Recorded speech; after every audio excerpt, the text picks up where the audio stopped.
ఓం మహాగణాధిపతయే నమః. ఓం గురుభ్యో నమః. ఓం శ్రీమాత్రే నమః.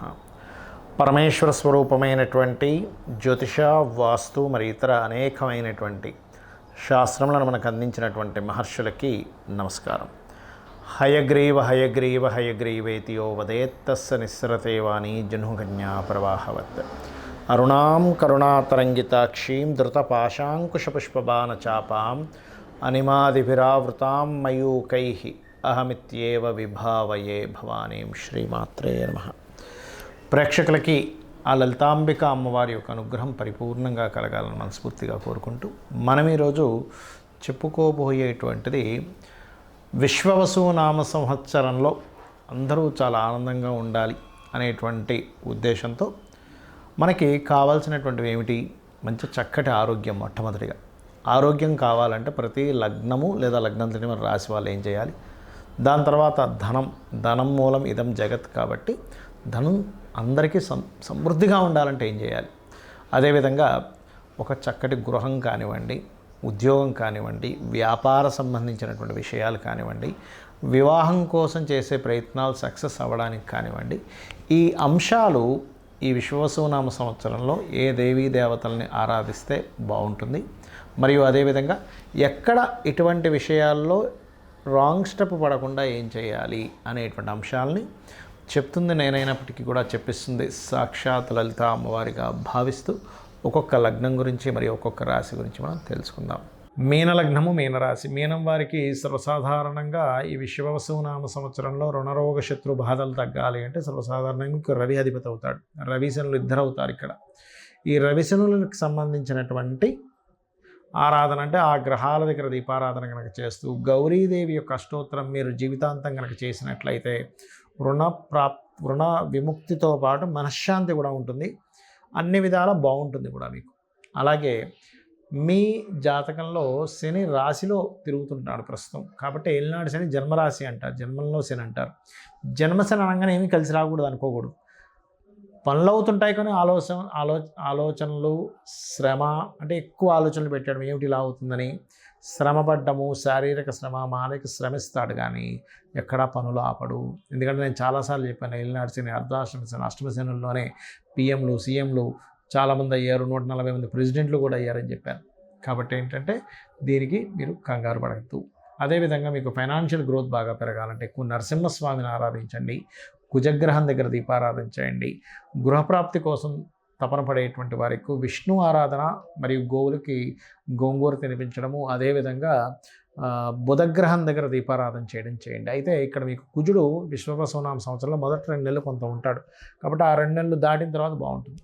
అయితే సహజంగానే మీన రాశి వారికి కొంచెం జీవిత అన్వేషణ ఉంటుంది. అంటే ఎలాగా నా లైఫ్ ఏంటి, నేను ఎట్లా అయితే ప్రోగ్రెస్ అవుతాను, నా జీవితం యొక్క పరమార్థం ఏమిటని. ఎందుకంటే మీనం కదా ఆఖరి రాశి అన్నిటికంటే కూడా. కాబట్టి ఇటువంటి ఆలోచనలు, థింకింగ్ లెవెల్స్, స్పిరిచువల్గా వెళ్ళడం ఇవన్నీ బాగుంటాయి 90% ఆఫ్ పీపుల్.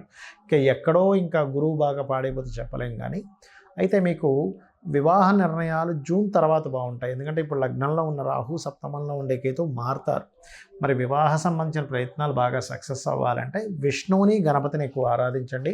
బుధకేతు గ్రహాల దగ్గర దీపారాధన చేయండి. కాకపోతే ఈ సంవత్సరం కాస్త మీకు గురువు యొక్క అనుగ్రహం, ఎందుకంటే లగ్న దశమాధిపతి గురువు అవుతాడు కాబట్టి ఆయన వృత్తికి కారకుడు అవుతాడు, కెరియర్కి కారకుడు అవుతాడు. కాబట్టి మీకు మీరంతా దక్షిణామూర్తి ఆరాధన చేస్తూ ఓం ధర్మాధ్యక్ష ధనాధ్యక్ష ధనధాన్య వివర్ధిని వల్ల ఏలినాడు శని యొక్క ప్రభావం కానివ్వండి, కాస్త ఫైనాన్షియల్ గ్రోత్ కానివ్వండి, మరియు అదేవిధంగా ఓం మాణిక్య మకుటాకార జానుద్వై విరాజితాయ నమః అనేటువంటి మంత్రం వల్ల కెరీర్ గ్రోత్ కూడా జరుగుతుంది. కాకపోతే మీకు వ్యాపారాల్లో మరింత అభివృద్ధికరమైన వాతావరణం కలగాలి అంటే మాత్రం శని భగవానుడి దగ్గరే ఎక్కువ దీపారాధన చేయండి. ఎందుకంటే మీకు సహజంగానే లాభాధిపతి శని అవ్వడంతో పాటు ఆ శని రాశిలో ఏలినాడు శని రూపంలో కూడా ఉన్నాడు. కాబట్టి ఆ గ్రహానికి సంబంధించినటువంటి పాజిటివ్ బలాన్ని ఎప్పుడైతే మీరు పెంచుకుంటారో ఆటోమేటిక్గా మీకు ఆ యొక్క శ్రమ తగ్గుతుంది. మీరు పడేటువంటి శ్రమకి చక్కటి ఫలితం కూడా లభిస్తుంది. చాలామందికి మరి జాతకం ఉండదు, అంటే వాళ్ళ డేట్ ఆఫ్ బర్త్లు, టైమ్ ఆఫ్ బర్త్లు రాయరు. కొంతమంది పెద్దవాళ్ళు రాసినవా మిస్ అవుతూ ఉంటాయి. మరి అలాంటి వాళ్ళకి రాశి తెలియదు, నక్షత్రము, లగ్నం ఏమీ తెలియదు అని మేమేం చేయాలి ఒకటే గుర్తుపెట్టుకోండి. ఎందుకంటే వీళ్ళు అయోమయంలో ఉంటారు. ఏదైనా పని అవ్వకపోతే ఏలినాటి శని నడుస్తుందా, నా జాతకం తెలియదు కదా, సర్పదోషం ఉందేమో, లేకపోతే ఇంకోటి ఏదో బ్యాడ్ మహాదశ నడుస్తుందేమో అనుకుంటూ ఉంటారు. ఒకటే గుర్తుపెట్టుకోండి. మరి తెలియని వారు ఒక టెక్నిక్ పాటించి మీరు ఆ రోజుల్లో ఆ జాగ్రత్తలు తీసుకోవచ్చు. అలాగా మనకి మొత్తం వారానికి 7 రోజులు,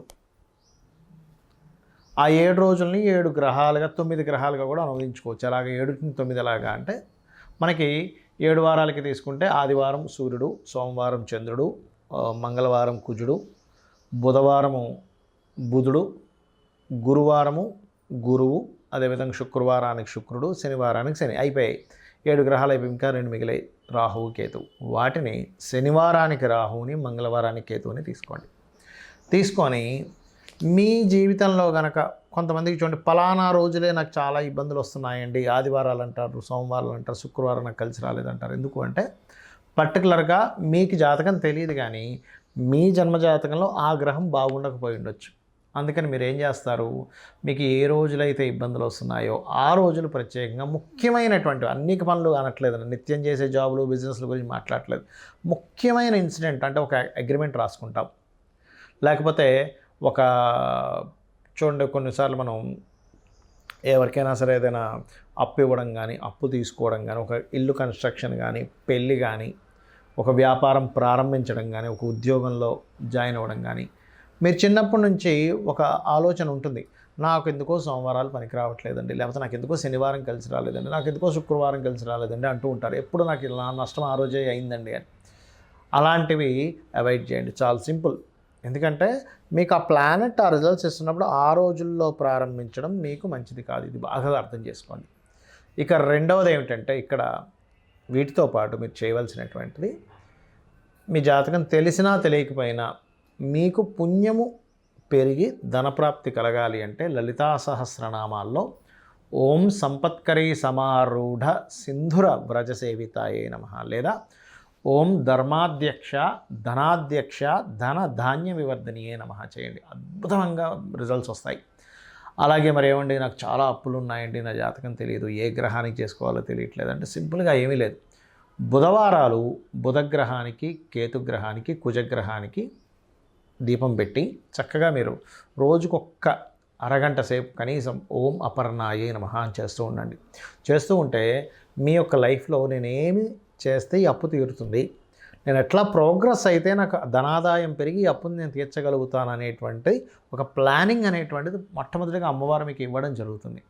ఇక అదేవిధంగా మరి జాతకం లేదు కానీ వివాహ సంబంధాలేమో కుదరట్లేదని బాధపడుతూ ఉంటారు. జాతకం ఉన్నా లేకపోయినా ఒకటే గుర్తుపెట్టుకోండి, వివాహం కుదరట్లేదంటే మీకు 3 పాయింట్లు. మీకు లేట్ మ్యారేజ్ యోగం ఉంటుంది, లేదా సమయం ఇంకా రాలేదు. ఇప్పుడు ఉదయం 6:30కి సూర్యోదయం, నేను రాత్రి 10 గంటల నుంచి 10 గంటలకు ఒకసారి, 12 గంటలకు ఒకసారి, 2 గంటలకు ఒకసారి, 3 గంటలకు ఒకసారి ప్రతిసారి తలుపులు తెరిచేసి ఈస్ట్ వైపు సూర్యుడు రాలేదని బాధపడడం వల్ల అర్థం లేదు. ఎలా అయితే ఉదయం 6:30కి సూర్యోదయం అవుతుందో ఆ వ్యక్తికి వివాహ గడియలు వచ్చినప్పుడు ఆటోమేటిక్గా సంబంధాలు వస్తూ ఉంటాయి. అందులో మీరు మీకు తగినటువంటి జీవిత భాగస్వామిని ఎంచుకుంటూ ఆ గడియలు ఒక్కోసారి కొంతమందికి బలంగా లేకపోవడం వల్ల ఎన్ని సంవత్సరాలు వెయిట్ చేస్తున్నా ఒక సంబంధం కూడా సెట్ అవ్వదు. అలాంటప్పుడు ఓం కామేశబద్ధ మాంగళ్య సూత్రశోభిత కందరాయై నమః అనే నామం చేసుకుంటే ఖచ్చితంగా అమ్మవారి మీద పూర్తిగా భారం వేస్తూ మీ నమ్మకాలు అంటే మీరు అమ్మవారిని నమ్ముకుంటూ మీ ప్రయత్నాలు మీరు చేసుకుంటూ వెళ్ళిపోండి. ఆటోమేటిక్గా అమ్మవారి మీకు సరైనటువంటి వధువుని వరుణ్ణి చూపిస్తుంది. ఎందుకంటే మనకి దేవీ భాగవతంలో కూడా అనేక ఘట్టాల్లో అమ్మవారు స్వప్నంలోకి వచ్చి చెప్తుంది కాళిదాస్ గురించి, అతను నా భక్తుడు, నా అంశ నుంచే వస్తాడు అని. అదేవిధంగా చాలా దేవీ భాగవతంలో ఉండేటువంటి చాలా వృత్తాంతాల్లో పలానా వ్యక్తులకి కల్లోకి వచ్చి చెప్పడం, ఇది చేయమని చెప్పడం అనేటువంటిది ఉంది. అంటే ఏమిటి, అమ్మవారిని ఎవరైతే నమ్ముకుంటారో భక్తి శ్రద్ధలతో ఎవరైతే చేస్తారో వాళ్ళని చెయ్యి పట్టుకొని నడిపిస్తుంది. అయితే మీకు అనిపించవచ్చు ఏమంటే అమ్మవారి భక్తి శ్రద్ధలు ఉన్నాయి కానీ ఎక్కడో మాకేదో కష్టం వస్తుందండి అంటే, ఇంకా పెద్ద కష్టం రావాల్సినటువంటిది చిన్న కష్టంతో అమ్మవారు తీస్తుంది. అది మనకి తెలియక చిన్న కష్టాలు కూడా అయ్యో కష్టాలు వచ్చేస్తున్నాయి, నేను రోజు పూజ చేస్తున్నాను, రోజు సంధ్యావందనం చేస్తున్నాను అనుకుంటారు. అంతకంటే ఒక 100,000 రెట్లు పెద్ద కష్టం రావాల్సింది తీసేస్తుంది. లేదా కొన్నిసార్లు అమ్మవారు ఏం చేస్తుందంటే ఇంకా ఈ జీవుడికి ఈ జన్మచక్రంలో తిరగడం అనవసరం అని చెప్పని ఏదైతే ఉందో ఈ జన్మలోనే ఇప్పుడుండే పీరియడ్లోనే అన్నీ కంప్లీట్ అయిపోయేలా చేయించేస్తుంది కూడా. అది మనకు తెలియక అజ్ఞానంలో అయ్యో నాకు ఇంకా కష్టం ఉందేంటి, నేను ఇంకా ఇబ్బంది పడుతున్నానేంటి, అసలు భగవంతుడు ఉన్నాడా లేడా, ఇలాంటివన్నీ మనం పెట్టేసుకుంటూ ఉంటాం. కాబట్టి అది చేయకండి. నిత్యము మీకు ఒకవేళ ఏలినాడు శని, అర్ధాష్టమి శని, అష్టమి శని నడుస్తున్న కొన్ని పద్ధతులు పాటించండి, ఎటువంటి ప్రభావం ఉండదు. ఏమిటది అంటే నిత్య దీపారాధన, ఉదయం సాయంత్రం దీపం వెలిగించి చక్కగా ఒక 10 నిమిషాలు అమ్మవారి ముందు కూర్చోండి చాలు. అమ్మవారిని స్మరణ చేయండి, శ్రీమాత్రే నమః, సరిపోతుంది. రెండవది, మీకు దగ్గరలో ఏదైనా ఆలయం ఉన్నట్లయితే వీలున్నప్పుడల్లా రోజు వెళ్ళడానికే ట్రై చేయండి. ఎప్పుడో ఒకసారి ఏదో పని పడింది ఊరు వెళ్ళాం, that is different case. But రోజు వెళ్ళడానికి ట్రై చేయండి. మీ ఆరాలో ఏదైతే ఉందో నవగ్రహాలు పనిచేసే స్థితి ఆరా మీద పనిచేస్తుంటుంది ఎక్కువగా. ఫస్ట్ ఆరా క్లియర్గా ఉంటుంది. మూడవది, దేశీవాలి గోవుల సంరక్షణకి పాటుపడండి. గోవులకి ఏదైనా తినిపిస్తూ ఉండండి. సకల దేవతలు ఉండేటువంటి స్థలం గోవు, అదొకటి చేయండి. అదేవిధంగా మీ పెద్దలని గౌరవించడము, అదేవిధంగా మీ పితృదేవతారాధన, దేవతారాధనతో పాటు పితృదేవతారాధన కూడా చాలా ముఖ్యమైనటువంటి అంశం, గుర్తుపెట్టుకోండి. చేయండి. 100% మీకు ఫలితం పాజిటివ్గా వచ్చి తీరుతుంది. ఈ విశ్వవసు నామ సంవత్సరంలో మీరందరూ మరింత ఆనందంగా ఉండాలని మనస్ఫూర్తిగా కోరుకుంటూ శ్రీమాత్రే నమః.